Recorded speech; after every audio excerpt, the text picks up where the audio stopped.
Assalamu alaikum, my dear students. I am Shahzad Wahid, and we have started chapter number 13, and we are going to start its lecture number 2 today. और आज हम एक बहुत important topic पढ़ रहे हैं, that is called as photo respiration. Last time we have discussed about what the role of stomata and the role of air definitely for the photosynthesis and respiration of the plant. यहाँ पे आपने एक बात गौर से याद रखनी, वो क्या है students, my dear students? Number 1 कि plants have got dual mechanism, यानी कि वो डे टाइम पे फोटोसिंथेसिस करते हैं और जो रेस्पिरेशन है वो तो एक ऑन गोइंग प्रोसेस है, उसका रेट ऑलमोस्ट कांस्टेंट रहता है प्लांट्स में। और हमने ये देखना है कि क्या इस पर्टिकुलर डुअल कैरेक्टर के अलावा कोई और प्रोसेस भी यहाँ पे हो रहा है। और मैंने आपसे डिस्कस भी किया था कि हम देखेंगे कि कोई प्लांट्स जो होते हैं वो डे टाइम पे नॉर्मल रेस्पिरेशन के अलावा भी कोई रेस्पिरेशन कर सकते हैं या नहीं। तो इन सारी बातों को अंडरस्टैंड करने के लिए let's move to the white board. हम डिस्कस करेंगे आज फोटो रेस्पिरेशन। तो आए हम सबसे पहले इसकी डेफिनेशन लिखते हैं। It is a biochemical process. It is a biochemical process taking place in plants. ये plants में होता है। Taking place in plants that consume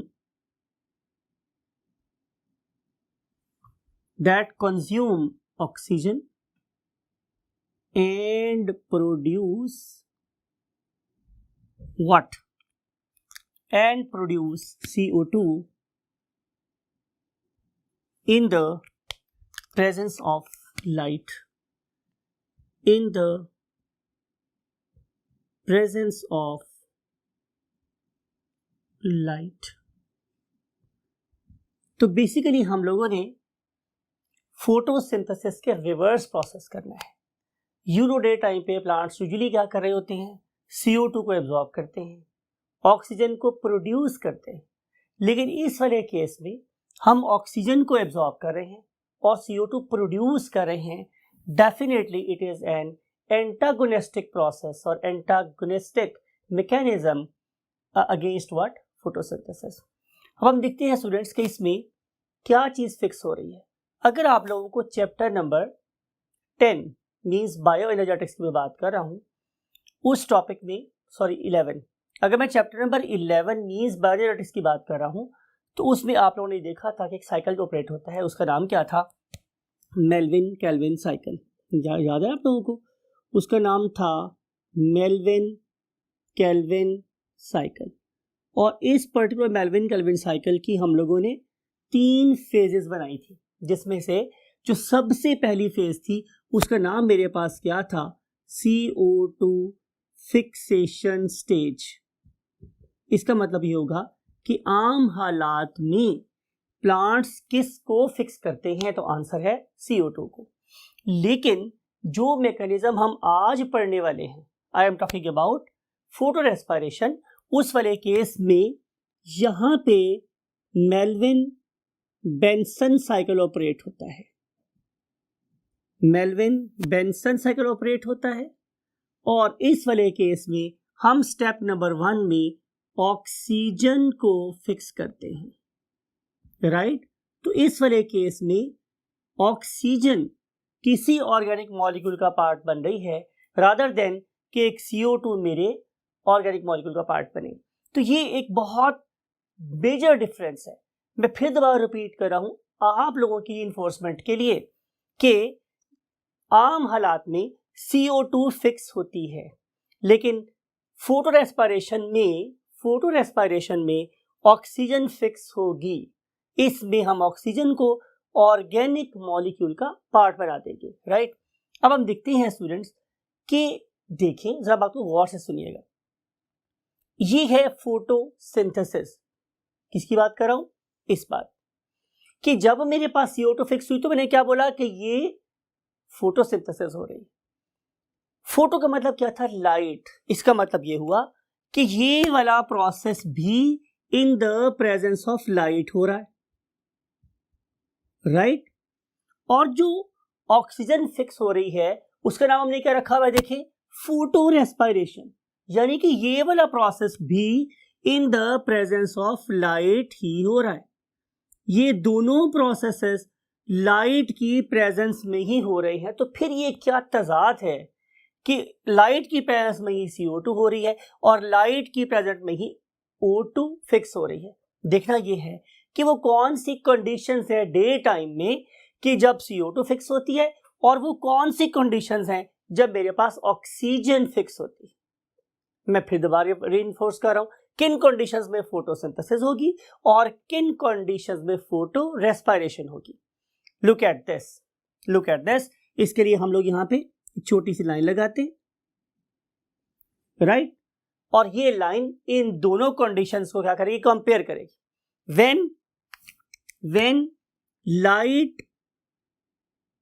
when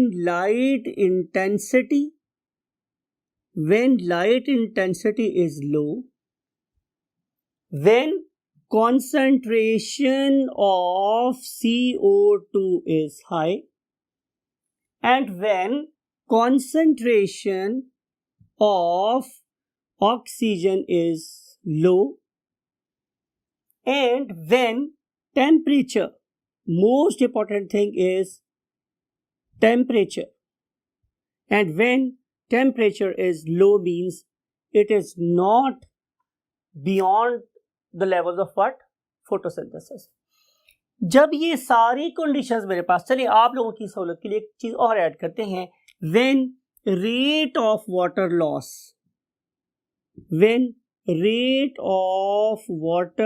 loss is low, जब ये वाली 5 कंडीशंस प्रीवेल करेंगी, जब वाटर का लॉस कम हो रहा होगा, जब लाइट इंटेंसिटी बहुत ज्यादा तेज नहीं होगी, जब कॉन्सेंट्रेशन CO2 की ज्यादा होगी लीफ के अंदर, जब कॉन्सेंट्रेशन ऑफ O2 कम होगी, डेफिनेटली अगर आप उन कंडीशंस को देखेंगे तो टेम्परेचर क्या होगा, कम।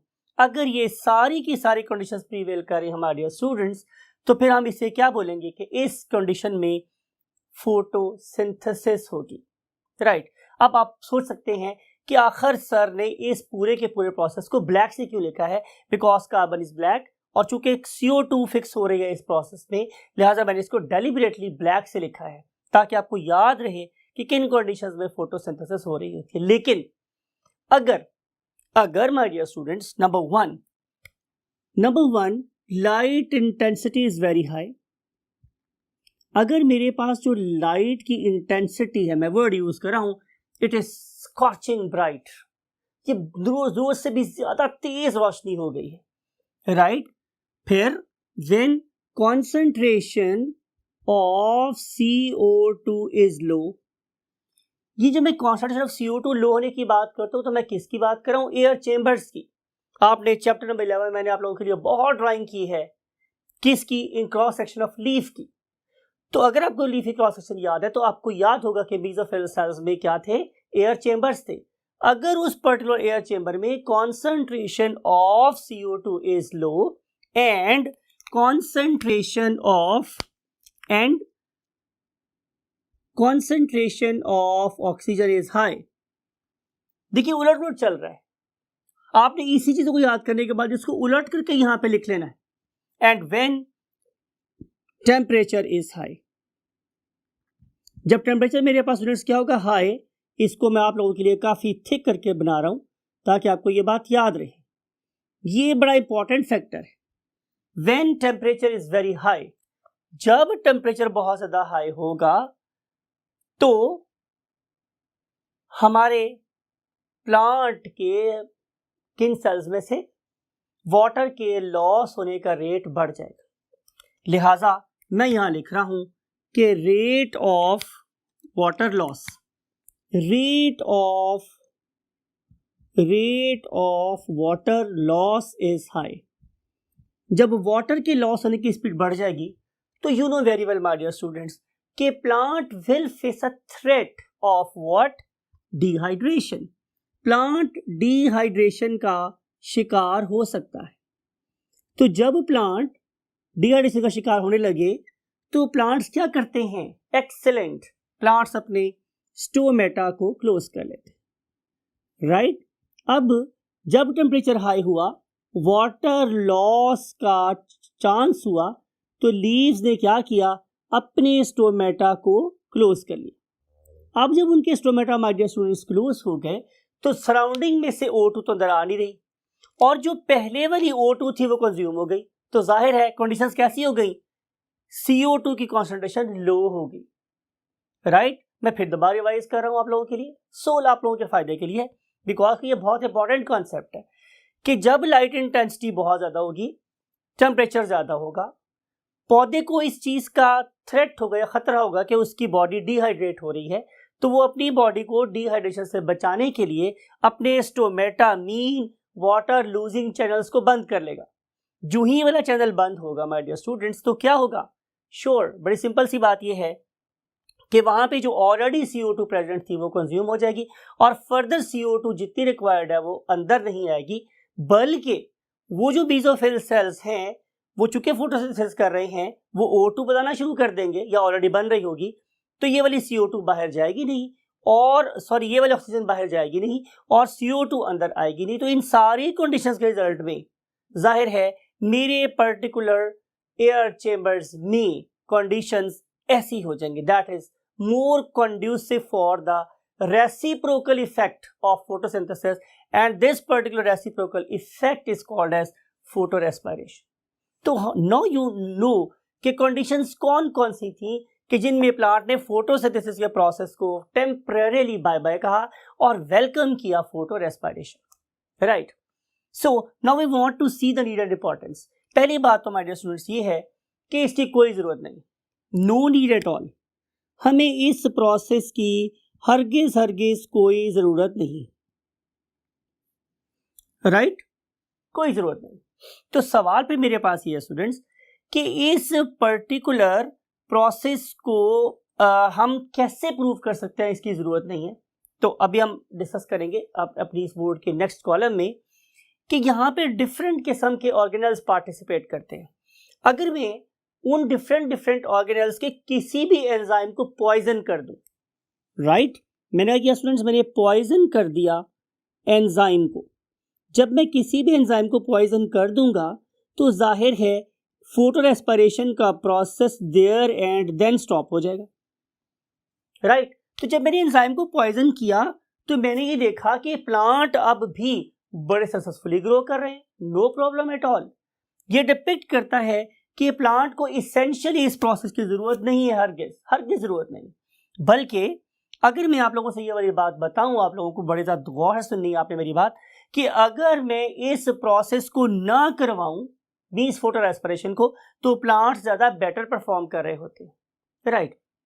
अब सवाल ये प्रोड्यूस हो रहा है कि ऐसा क्यों है? तो आंसर ये है कि during the course of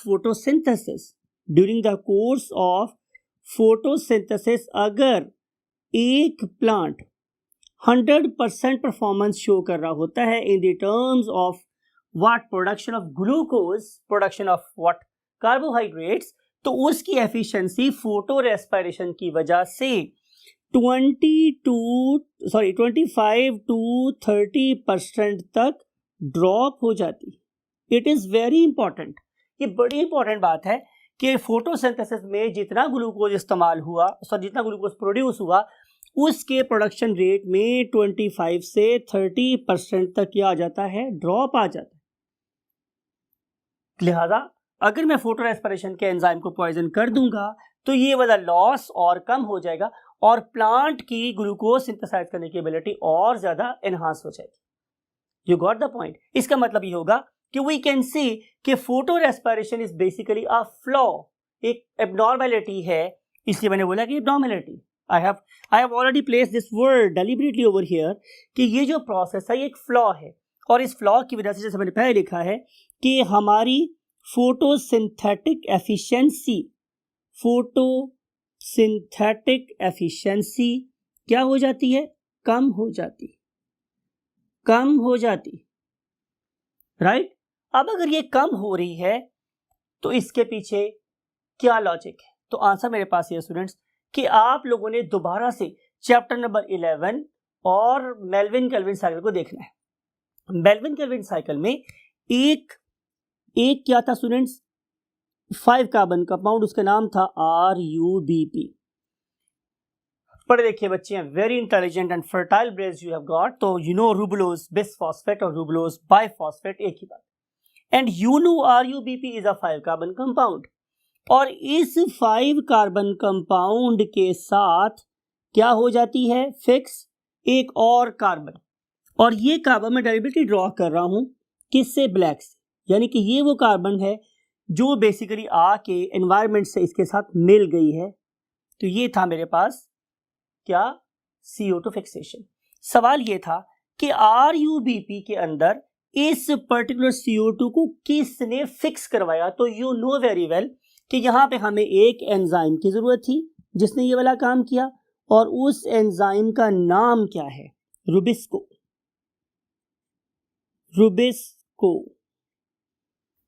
right. अब आपने इस पर्टिकुलर एंजाइम के नाम की लॉजिक अंडरस्टैंड करनी। जाहिर है ये ribulose bisphosphate, Ru stands for ribulose and bis stands for bisphosphate and co it stands for what, it stands for कार्बोऑक्सीलेज।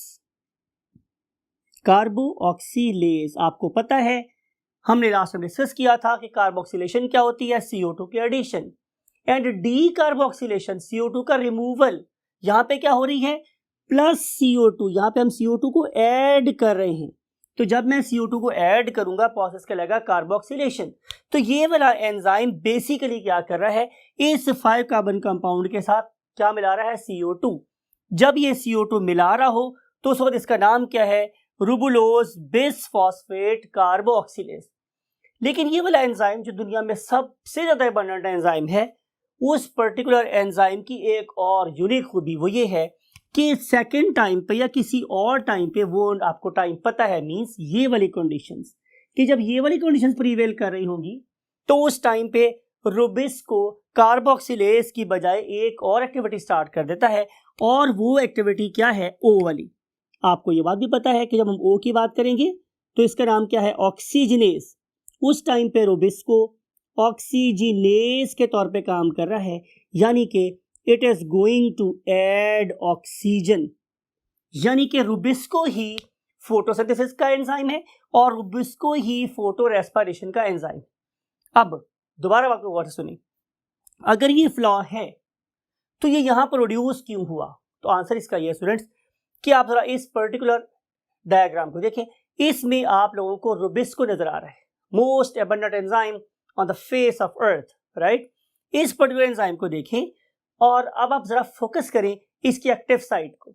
You know active site वो थी जहां पे आके हमारा सबस्ट्रेट एंजाइम से बाइंड करता है। लुक एट दिस, इस पर्टिकुलर एंजाइम की एक्टिव साइट जितनी कंड्यूसिव CO2 के लिए है उतनी ही कंड्यूसिव O2 के लिए है। इसका मतलब ये होगा कि इस पर्टिकुलर साइट पे मैं CO2 को भी बाइंड कर सकता हूं और मैं ऑक्सीजन को भी बाइंड कर सकता हूं। You got the point. सवाल ये है कि नेचर में आमतौर पर ऐसे फ्लॉज नहीं होते। ये वाला फ्लॉ कि सेम एंजाइम कॉम्पिटिटर से भी बाइंड हो रहा हो, सबस्ट्रेट से भी बाइंड हो रहा हो और से उसके इनहिबिटर से भी बाइंड हो रहा हो, ऐसा कैसे मुमकिन है। तो आंसर मेरे पास स्टूडेंट्स ये है कि जब ये वाला RUBP क्या कर रहा होता है, इस पर्टिकुलर रूबुलोज बिसफॉस्फेट के साथ कार्बन नहीं ऑक्सीजन जोड़ रहा होता है, समथिंग लाइक इट। तो उस टाइम पे इस एक्टिव साइट पे CO2 बाइंड होने की जगह पे O2 बाइंड हो जाती है, राइट। अब सवाल ये कि ऐसा हुआ क्यों, इसका आंसर है 2। नंबर वन स्टूडेंट्स मेरे पास बात की है कि ये जो RUBP था ये भी एक एवोल्यूशन के प्रोसेस से गुजरा है। जाहिर है दुनिया में जितनी भी चीजें हैं वही साइंटिस्ट बिलीव कि they have gone through a process of evolution. तो during the course of evolution इससे अपने आप को इस डायमेंशन में इवॉल्व करने की जरूरत ही नहीं पड़ी कि O2 यहां बाइंड होना चाहिए। हम ये कह सकते हैं कि it is an evolutionary flaw. मैं लिख सकता हूं यहां पे वर्ड व्हाट, एवोल्यूशनरी फ्लॉ, ये तो एक एवोल्यूशनरी फ्लॉ है कि during the course of evolution इसने अपनी एक्टिव साइट को CO2 के लिए फॉरबिडन नहीं बनाया। अब इसका भी सवाल हो सकता है कि ऐसा क्यों नहीं हुआ, तो इसका आंसर मेरे पास ये है कि अगर आप लोग अर्ली कंडीशंस देखें हमारी इस एनवायरनमेंट की, हमारी इस ज़मीन की, तो उस वाले केस में तो O2 कॉन्सेंट्रेशन या नहीं थी या बहुत ही लेस थी, इज इक्वल टू 0 और नियरली इक्वल टू 0 थी नहीं। जब कंडीशन में एनवायरनमेंट जब एनवायरमेंटल कंडीशंस में O2 नहीं थी तो उसे पता ही नहीं था कि ये मेरे साथ क्या सलूक कर सकती, राइट। तो इस तरीके से यही वाला एंजाइम O2 बाइंड करवाता है और यही वाला एंजाइम CO2 बाइंड करवाता है। लेकिन क्या इस पर्टिकुलर प्रोसेस का प्लांट को बहुत ज्यादा लॉस है, तो आंसर इज नो, बिकॉज अल्लाह ताला ने इन्हीं प्लांट को एक और साइकिल दिया, उसे हम बोलते हैं व्हाट, C2 साइकिल। उस पर्टिकुलर C2 साइकिल के थ्रू वो इस पर्टिकुलर फ्लॉ को काफी हद तक ओवरकम कर लेते हैं। आइए देखते हैं ये वाला प्रोसेस कैसे होता है। For this purpose we have to go to the next board. Look at this, my dear students. We have already drawn 2 circles for you. और इन पर्टिकुलर सर्कल्स में yes you are perfect कि हम दो basically systems को compare करेंगे। उनमें से एक का नाम क्या है, जाहिर है फोटोसिंथेसिस, और फोटोसिंथेसिस का हम कंपेयर कर रहे हैं डार्क रिएक्शन। आपको पता है कि उस पर्टिकुलर डार्क रिएक्शन को हम एक नाम से जानते थे और वो नाम मेरे पास क्या था, yes very right, मैं डेलिबरेटली ब्लैक से लिख रहा हूँ, that is called as what, Calvin cycle. और इस पर्टिकुलर केल्विन साइकिल में या डार्क रिएक्शन में आप लोगों को याद है कि हमने 3 डिफरेंट प्रोसेसेस किए थे। उनमें से एक का नाम था CO2 फिक्सेशन स्टेज, राइट। और जब मेरे पास दूसरा फेज थी उसका नाम था रिडक्शन फेज, राइट। दूसरी फेज में हमने NAD को भेजा था कि वो NADH को भेजा था कि वो NAD में कन्वर्ट हो जाए और ये वाला जो मॉलिक्यूल है ये रिड्यूस हो जाए। तो खाली इसीलिए हम लोगों ने इसको रिडक्शन फेज का नाम दिया था। और आपको ये वाली बात भी याद है कि यहाँ पे जो मॉलिक्यूल इस पर्टिकुलर CO2 को वेलकम कर रहा था that was basically a 5 carbon compound, और उस 5 कार्बन कंपाउंड का नाम क्या था, RUBP, रूबुलोज बिसफॉस्फेट, जो एक 5 कार्बन कंपाउंड था। और आपको याद होगा मैंने ये बोला था कि नॉर्मली हम इसको 3 मॉलिक्यूल से स्टार्ट करवाते हैं कि when 3 molecules of RUBP they welcome what, 3 molecules of CO2, तो फिर मेरे पास यहाँ बनते हैं 3 ऐसे मॉलिक्यूल जिनके अंदर 6 कार्बन्स होती हैं। और मैंने आपको बोला था कि ये वाली 6 कार्बन्स इमीडिएटली ब्रेक हो जाती हैं और उसके रिजल्ट में मेरे पास 6 मॉलिक्यूल्स बन जाते हैं जिनके अंदर 3 कार्बन एटम्स होते हैं। और आप लोगों को याद है कि हमने इसको PGA का नाम दिया था, राइट। तो चूंकि इस पर्टिकुलर साइकिल में जो पहला स्टेबल मॉलिक्यूल बनता है वो 3 कार्बन वाला होता है, इसीलिए हम केल्विन साइकिल को C3 साइकिल भी कहते हैं। ये आपने बात पढ़ी हुई है, सिर्फ आपको दोबारा से रीइंफोर्स कर रहा हूं, राइट। अब ये जो PGA है ये कितना प्रोड्यूस हुए, मेरे पास 6। आपको याद है ना स्टूडेंट्स कि after passing through this reduction phase in particular 6 PGA में से सिर्फ एक क्या बनता है, ट्राइओज बन जाता है, सिर्फ एक ट्राइओज बनता है। और उसके बाद जो मेरे पास यहां से 5 3 कार्बन मॉलिक्यूल्स बने थे वो अपने आप को किस फेज से गुजारते हैं, yes perfect, that is called as regeneration phase, वो उसमें से गुजारेंगे। और रीजनरेशन फेज में से गुजरने के बाद ये वाले 3 कार्बन वाले मॉलिक्यूल्स 5 कार्बन वाले मॉलिक्यूल्स में कन्वर्ट हो जाते हैं और वो 5 कार्बन मॉलिक्यूल्स का एक ही नाम है जिसे आप जानते हैं, that is called as RUBP। अब यहाँ पे जो RUBP है चूंकि वो CO2 एक्सेप्ट कर रहा है तो लिहाजा उस टाइम पे उसका रोल कैसा है, कार्ब ऑक्सीलेज जैसा है। I am talking about one of the very most abundant enzyme that is called as rubisco. तो रुबिस्को यहाँ पे कैसा काम कर रहा है, कार्बोक्सिलेज वाला काम कर रहा है, राइट। ये प्रोसेस कहलाता था Calvin cycle. First stable product 3 carbon compound, नाम रख दिया C3 साइकिल, राइट। लेकिन ये वाला काम, ये प्रोसेस कब चलेगा? एग्जैक्टली जब फोटोसिंथेसिस हो रही होगी, कंडीशंस बहुत आइडियल होंगी। लेकिन अगर ब्राइट लाइट हो गई तो फिर ये वाला रूबिस्को जो यहां था, ये किसी और बिहेवियर को शो करना शुरू कर देता है। कहां? यहां दूसरे साइकिल में। और इसमें क्या होगा स्टूडेंट्स कि अब ये वाला 5 कार्बन कंपाउंड, अब मैं डेलिबरेटली ब्लू से लिख रहा हूं, राइट। अब ये वाला RUBP जो कि एक 5 कार्बन कंपाउंड था, राइट, ये क्या करेगा? ये एक्सेप्ट करेगा oxygen, it will accept oxygen, it will fix oxygen. देखिए मैं बात को इतने जोर देके बार-बार आप लोगों के लिए रिपीट कर रहा हूं कि now RUBP will not accept CO2, rather it will accept oxygen. और जब ऑक्सीजन को एक्सेप्ट करेगा तो उसके रिजल्ट में मेरे पास जाहिर है 5 कार्बन कंपाउंड एक अनस्टेबल 5 कार्बन कंपाउंड, ये वाला 5 कार्बन कंपाउंड ऑक्सीजन एक्सेप्ट करने के बाद एक अनस्टेबल 5 कार्बन कंपाउंड बनाएगा, राइट। और ये जो अनस्टेबल 5 कार्बन कंपाउंड है ये इमीडिएटली ब्रेक हो जाएगा। अब 3 के 2 पार्ट्स में नहीं बल्कि 3+2 में। अगर तो CO2 एक्सेप्ट हो रही होती तो फिर नंबर ऑफ कार्बन एटम कितने जाते हैं? 6।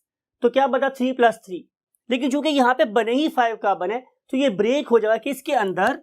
ये ब्रेक होगा अब एक 3 कार्बन कंपाउंड में और एक 2 कार्बन कंपाउंड, राइट।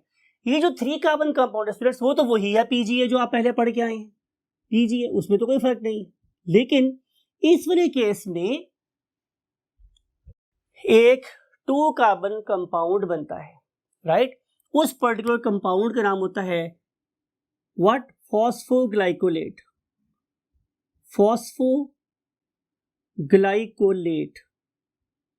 राइट।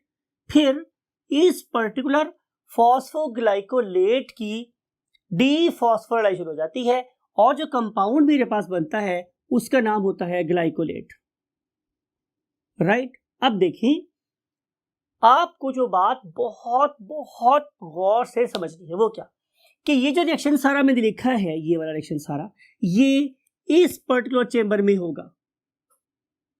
चलिए हम अपनी डायग्राम को थोड़ा सा मॉडिफाई कर लेते हैं आप लोगों की सहूलत के लिए, और वही बात है कंपनी की मशहूरी के लिए हम इसको थोड़ा सा मॉडिफाई कर लेते हैं ताकि आपके कॉन्सेप्ट खराब ना हो। लुक एट दिस, इसको मैंने मॉडिफाई कर लिया, राइट। अब इस पर्टिकुलर केस में ये जो सारा रिएक्शन हुआ, ये आपने बात को गौर से सुनना है कि ये वाला रिएक्शन एक सेपरेट ऑर्गेनेल में हुआ है और उस पर्टिकुलर सेपरेट ऑर्गेनेल का नाम मेरे पास क्या है? क्लोरोप्लास्ट, यानी कि ये वाला रिएक्शन क्लोरोप्लास्ट में होता है। और आपको पता है कि क्लोरोप्लास्ट एक डबल मेम्ब्रेन बाउंडेड ऑर्गेनेल है। आप लोगों ने यहां से भी अपनी बात को पिक्टोरियल मेमोरी को इंप्रूव कर सकते हैं कि सर ने ये वाला रिएक्शन क्लोरोप्लास्ट में करवाया था और क्लोरोप्लास्ट एक डबल मेम्ब्रेन बाउंडेड स्ट्रक्चर था। RUBP क्लोरोप्लास्ट के अंदर इवेंचुअली किस में कन्वर्ट हो गया? ग्लाइकोलेट में। अब ये वाला ग्लाइकोलेट डिफ्यूज होगा स्टूडेंट्स किसके अंदर? एक और ऑर्गेनेल के अंदर, something like it. I am talking about glycolate. This glycolate is not diffusing. मैंने यहाँ पे मेम्ब्रेन शो की है और मेम्ब्रेन जाहिर इन्वॉल्व है, इसकी 2 मेम्ब्रेन और उसके बाद जाहिर है नेक्स्ट ऑर्गेनेल की ये वाली मेम्ब्रेन जो कि एक सिंगल स्ट्रक्चर है। You know this thing very well कि ये जिसकी मैं बात कर रहा हूं वो एक ऑर्गेनेल जिसका नाम है पर ऑक्सीसोम, राइट। और आप ये पढ़ के आए हैं कि जो पर ऑक्सीसोम है ये बेसिकली क्या करता है? ये H2O2 के साथ एक्टिविटीज करवाता है, हाइड्रोजन पर ऑक्साइड के साथ। और जब ग्लाइकोलेट इस परऑक्सीसोम के अंदर एंटर होगा तो after passing through series of reactions it will be converted into glycine. It will be converted into what? Glycine. Right? अगर यहां से 2 मॉलिक्यूल ग्लाइसिन के बन गए, तो इसका मतलब यह है कि हमने यहां पर एक सबसे सिंपल, सबसे सादा सा क्या बना लिया है, amino acid. Amino acid, right. याद रखने वाली बात यह है कि ये हुआ था क्लोरोप्लास्ट में और ये रिएक्शन हुआ किसमें, पेरोक्सीसोम में। अब क्या होगा, सिंपल क्या बन गया है, अमाइनो एसिड। अब ये जो अमाइनो एसिड है, अब ये एक और ऑर्गेनेल में जाएगा, राइट। एक और ऑर्गेनेल में हम इस पर्टिकुलर एसिड को क्या कर देंगे, डिफ्यूज, यहां से मूव करवाएंगे, राइट। जाहिर है अब एक मेम्ब्रेन इस पेरोक्सीसोम की है और एक मेम्ब्रेन आउटर वाली किसकी है, माइटोकॉन्ड्रिया की, और एक मेम्ब्रेन कौन सी है, इनर माइटोकॉन्ड्रियल मैट्रिक्स वाली मेम्ब्रेन। आप पढ़े लिखे हैं, आपको डिस्कस किया था मैं चैप्टर नंबर 11 में बहुत डिटेल के साथ, राइट। तो ये वाली ग्लाइसिन अब इन 2 मेम्ब्रेन्स को क्रॉस करने के बाद इस पर्टिकुलर जगह पे चली जाएगी, मींस माइटोकॉन्ड्रिया के अंदर चली जाएगी। अब ये जो मेरे पास माइटोकॉन्ड्रिया है, हमारे डियर स्टूडेंट्स, ये क्या करेगा कि ये इन 2 ग्लाइसिन मॉलिक्यूल्स को यूज करेगा और उससे कन्वर्ट कर देगा किस में, सिरीन में, राइट। और ये जो सिरीन है ये फिर इवेंचुअली किस में यूज होगी, ये यूज होगी in Melvin Calvin cycle, Melvin Calvin cycle. तो इस तरीके से हम इस लॉस्ट मॉलिक्यूल को, मींस जो 2 कार्बन वाला मॉलिक्यूल था, इसको मैं दोबारा से किस में कन्वर्ट कर लूंगा, एक यूजफुल मॉलिक्यूल में, राइट। तो इस तरीके से 3 डिफरेंट ऑर्गेनेल्स, यहां पे क्या है, 3 different stages. Never confuse these 2 things together, कि ये 3 डिफरेंट फेजेस हैं और ये क्या है, ये 3 डिफरेंट ऑर्गेनेल है। क्या है organelle, number 1 chloroplast, number 2 peroxisome. Chloroplast कैसा है, double membrane bonded structure. Peroxisome कैसा है, single membrane bonded structure. And पे क्या काम आता है मेरे पास, माइटोकॉन्ड्रिया, ठीक है। नाम लिख देते हैं ताकि आप लोग इसमें भूले नहीं। हालांकि आप बिल्कुल पढ़ लिखे बच्चे, आपको ये समझ आ गई होगी कि डबल मेम्ब्रेन है और ये मेम्ब्रेन फोल्डेड है, तो इसलिए ये माइटोकॉन्ड्रियन ही होगा। लेकिन फिर भी मैं लिख दिया आप लोगों के लिए कि माइटोकॉन्ड्रियन में इवेंचुअली क्या प्रोड्यूस होगा, सेरीन। और ये जो सेरीन है ये फिर दोबारा से यूज हो सकता है after passing through different steps again in the Melvin Calvin cycle. तो जो फ्लॉ या जो एक लॉस हम लोगों ने फेस किया था वो दोबारा से काफी हद तक कोप हो सकता है। अब आखिरी बात आपको याद करवानी है वो ये कि देखें इस पर्टिकुलर साइकिल में जो पहला स्टेबल कंपाउंड बना था वो एक 3 कार्बन कंपाउंड था। चूंकि इस वाले केस में ये 2 कार्बन कंपाउंड स्टेबल बनता है अलोंग विथ 3 कार्बन कंपाउंड, तो इसलिए हम लोग इस पर्टिकुलर साइकिल को एक नाम भी दे सकते हैं और वो नाम मेरे पास क्या है, जाहिर है C2 साइकिल, राइट।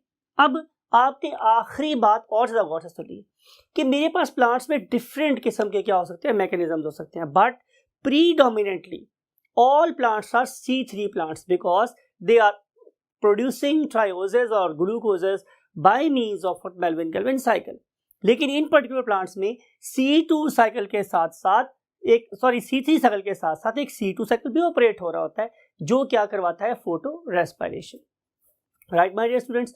तो ये था हमारे पास कॉन्सेप्ट। आप लोगों को हर एक बात को जरा गौर से ध्यान से सुनना है, बुक से मैच करना है। और मैंने काम ये किया हुआ है कि मैंने बुक के आखिरी जो मेरे पास क्या थे पैराग्राफ्स, उनको मैंने एज पर माई सीक्वेंस या इट्स इंपॉर्टेंस मैंने पहले डिस्कस किया है, और मैकेनिज्म जो आप लोगों की बुक के 3rd पैराग्राफ में लिखा हुआ है या कंपेयर किया हुआ है उसको मैंने यहाँ डिस्कस किया है, so that you may have the better perception कि आखिर ये रिएक्शन कब हो रहा है और क्यों हो रहा है। So that's it for today. Take very good care of yourself and your great parents. Till next lecture. Bye bye. Allah Hafiz.